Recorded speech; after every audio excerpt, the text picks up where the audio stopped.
Good evening, everyone, and welcome back to my channel. I hope you're doing well. Today, we will delve into what we call text genre analysis. What is it? How do we write one? We will explore this together by analyzing one. Continuing with the same group members, it's me, Shema Belloumi, and Nasim Jabiri. Under the guidance of our esteemed supervisor, Mr. Autumn Zabat, of course. Okay, so for the text, we have chosen diagnostic features, which is very important for clinical psychology students, especially for our sample, group 1. Here, for diagnostic manual is provided by their teacher because of its significance, of course. So I'll keep this brief. Let's dive right in. You will find the text in the description below. As you can see here, we have table of content and 10 key sections, starting with a brief introduction where we explore the meaning of text genre, moving to the definition of diagnostic and statistical manual of mental disorders. As for the third element, we have importance of diagnostic features, the purpose of this text, technical terminology, language use, intended audience, and also structure, conclusion, and we will provide you with the references. Starting with an introduction, text genre. A genre represents a pattern of set of rules that a given text follows in order to communicate its message effectively to its intended audience. The key to understanding a genre is first to understand its purpose. Okay, moving to definition of a diagnostic and statistical manual of mental disorders.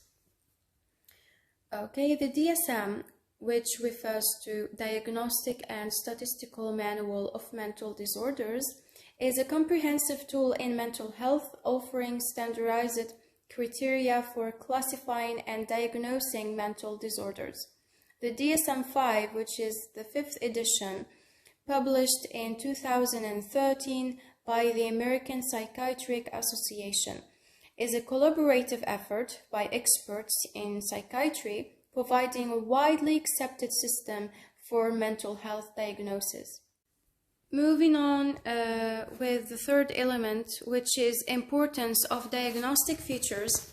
So diagnostic features are crucial in clinical psychology, forming the foundation for accurate assessment and personalized treatment.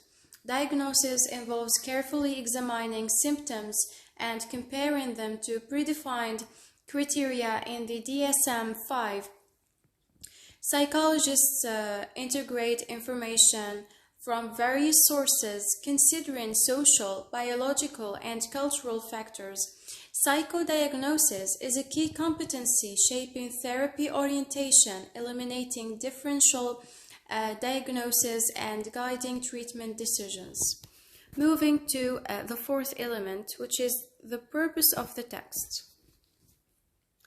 So, this text aims to offer a thorough understanding of attention deficit or hyperactivity disorder, ADHD, by detailing diagnostic features including inattention, hyperactivity, and impulsivity. It emphasizes is placed on how these behaviors interfere with functioning or development. Key points includes childhood onset, the requirement for multiple symptoms before age 12, challenges in retrospective recall variability across contexts, and the impact of external factors on ADHD manifestations.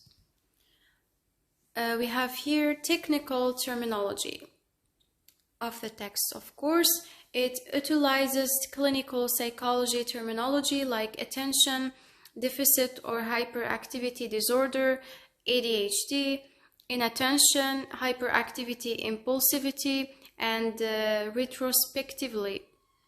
Commonly found in clinical psychology literature, Also, it demonstrates a specialized and precise language for discussing psychological concepts. Now, let's shift our focus to language use. The text employs a formal and precise language tailored for a professional audience in clinical psychology. It prioritizes accuracy and detail to effectively convey complex information about ADHD diagnostic features. However, its technical nature may pose a challenge for readers without a psychology background, limiting accessibility to a broader audience unfamiliar with clinical terminology. Moving to the text intended audience, the text is here designed for a specialized audience in healthcare and mental health, specifically targeting professionals in psychology and psychiatry. It assumes a high level of expertise evident in the detailed discussions of ADHD diagnostic features, clinical terminology, and references to relevant studies. The onset exploration of complexities in diagnosis indicates a readership familiar with the intricacies of understanding attention deficit hyperactivity disorder. Okay, we move to structure. The text begins with a clear introduction to essential features of ADHD, establishing a foundation. Then it progresses to specific manifestations of inattention, hyperactivity, and impulsivity, providing behavioral examples for clarity.